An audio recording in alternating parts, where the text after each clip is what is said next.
আসসালামু আলাইকুম প্রিয় ভিউয়ার্স, প্রতিদিনের মতোই আমি মোহাম্মদ রাজীব হোসেন আপনাদের জন্য আরও একটি গুরুত্বপূর্ণ ভিডিও নিয়ে হাজির হলাম। আজকে আমাদের আলোচনার বিষয় হলো কোন সূত্রে জমি পরিমাপ করলে সঠিক মাপ বের করতে পারবেন। এখানে যে কয়েকটি সূত্র দেওয়া আছে: হেরেন্স ফর্মুলা, বর্গাকার স্কয়ার রুট ফর্মুলা, সমকোণী ত্রিভুজ ফর্মুলা, আয়তাকার বা গড় পদ্ধতি এবং ব্রহ্মপুত্রের সূত্রের ফর্মুলা। আমরা পূর্বে যে সঠিক সূত্রটি সেটি আমরা দেখিয়ে দিয়েছিলাম পূর্বের ভিডিওতে। সেই সূত্রটি ছিল হচ্ছে হেরেন্স ফর্মুলার সূত্র। এই সূত্রটি হচ্ছে সবথেকে সঠিক সূত্র। কিন্তু পরবর্তীতে আর আপনাদের কথা চিন্তা করে ভাবলাম যে আসলে প্রত্যেকটি সূত্রই আপনাদেরকে দেখিয়ে দেওয়া উচিত, বা ভিডিও করলে হয়তোবা আপনাদের উপকারে আসতে পারে। কারণ আপনি যদি শুধু হেরেন্স ফর্মুলাই জেনে থাকেন, বাকি সূত্র না জানেন, তাহলে কিন্তু আপনার জন্য প্রবলেম। কারণ অন্য কেউ যদি এই সূত্রে জমি মেপে দেয়, তাহলে আপনি এটি বুঝবেন না, তখন আপনার জন্য বড় ধরনের একটি সমস্যা বয়ে আনতে পারে। তাই প্রত্যেকটি সূত্র নিয়েই আমি একটি ভিডিও করব। অবশ্যই ভিডিওগুলো আপনারা বেশি বেশি দেখবেন এবং জানবেন, এবং ভিডিওটি বেশি শেয়ার করবেন, অন্যকে দেখার সুযোগ করে দিবেন। চলুন দেরি না করে আমরা ভিডিও শুরু করতে যাচ্ছি। আজকে আমাদের দ্বিতীয় সূত্র নিয়ে আমরা আলোচনা করব। দ্বিতীয় সূত্রটি হচ্ছে বর্গাকার স্কয়ার রুট ফর্মুলা। আমি এখানে সূত্রটি লিখে নেই। বর্গাকার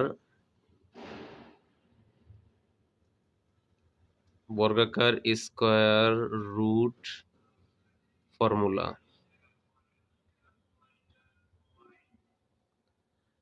বর্গাকার স্কয়ার রুট ফর্মুলার সূত্র। তাহলে আমি যদি একটি জমির মাপ, আমি প্রথম যে ভিডিওতে হেরেন্স ফর্মুলার তথ্যটি এখানে আলাপ আলোচনা করেছিলাম, আমি সেম একই মান দিয়ে করে দেখাবো, যাতে আপনার পরবর্তীতে ওই সূত্রে কত হয়েছিল, যে কত শতক জমি হয়েছিল, আমি এখানে অবশ্যই একটু উল্লেখ করে দেই। পূর্বের শতক ছিল হচ্ছে আপনার 5.73 শতক জমি হয়েছিল। তো আজকে আমরা বর্গাকার স্কয়ার রুট ফর্মুলা মেপে দেখব যে আসলে এই সূত্রের সাথে এটা সংযোগ হয় কিনা, বা সঠিক রেজাল্ট আসে কিনা। তাহলে আমরা এখানে একটি অঙ্কন করে নেই।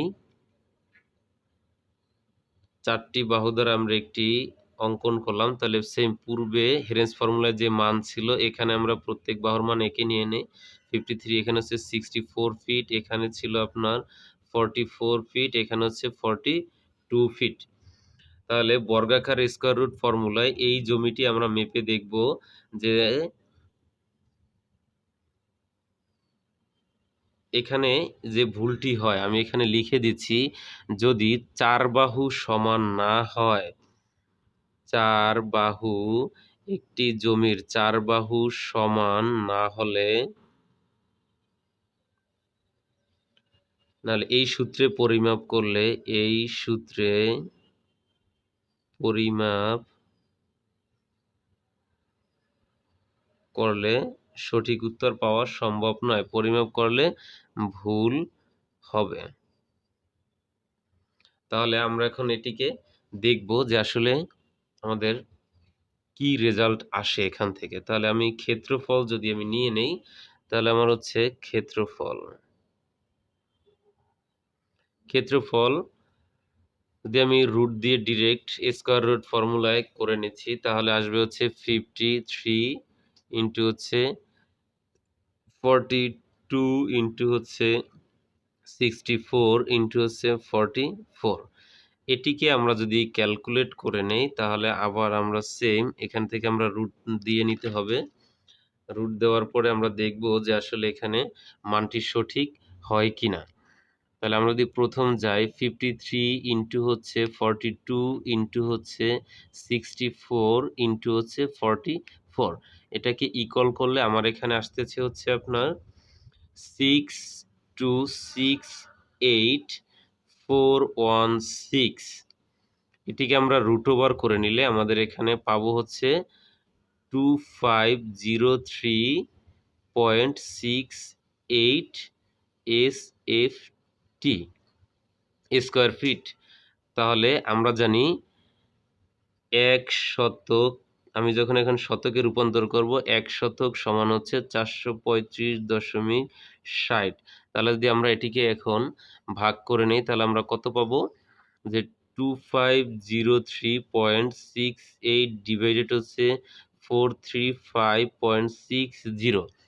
তাহলে এটিকে আমরা এখন ভাগ করে দেখব যে আসলে আমাদের রেজাল্টটি কত আসে। 2503.68 ডিভাইডেড 435.60 ইকুয়াল টু আমার এখানে আসতেছে হচ্ছে 5.74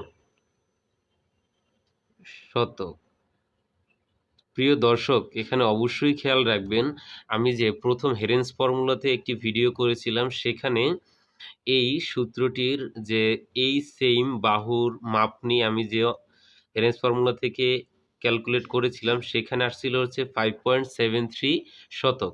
আর স্কোয়ার রুট ফর্মুলাতে আমি সেম বাহুর পরিমাণ নিয়ে এই সূত্রটি করার পরে আমার এখানে রেজাল্ট আসছিল 5.74 শতক। দেখুন ওখানে হচ্ছে 5.73 শতক, এখানে হচ্ছে 5.74 শতক। অলরেডি হচ্ছে 0.1 শতক জমি আমার এখানে কিন্তু বেড়ে গেছে। তাহলে এই সূত্রটি আসলে সঠিক নয়। আমরা পরবর্তী যে সূত্রগুলো আছে বাকি এগুলো অন্য ভিডিওতে দেখাবো। তাহলে এখানে আমি শুধু এটার সাথে লিখে দিচ্ছি 5.74 শতক, দ্বিতীয় হচ্ছে 5.74 শতক। আপনাদের ভিডিওটি বোঝার স্বার্থে যাতে আপনি এখান থেকে বুঝতে পারেন যে আসলে লেখাটার উদ্দেশ্য কী ছিল, পার্ট বাই পার্ট ভিডিও যখন আপনি দেখবেন অবশ্যই তখন বুঝতে পারবেন। এই ভিডিওটি ভালো লেগে থাকলে অবশ্যই লাইক, কমেন্ট, শেয়ার করে দিবেন যাতে ভিডিওগুলো দেখে অন্য কেউ উপকৃত হতে পারে।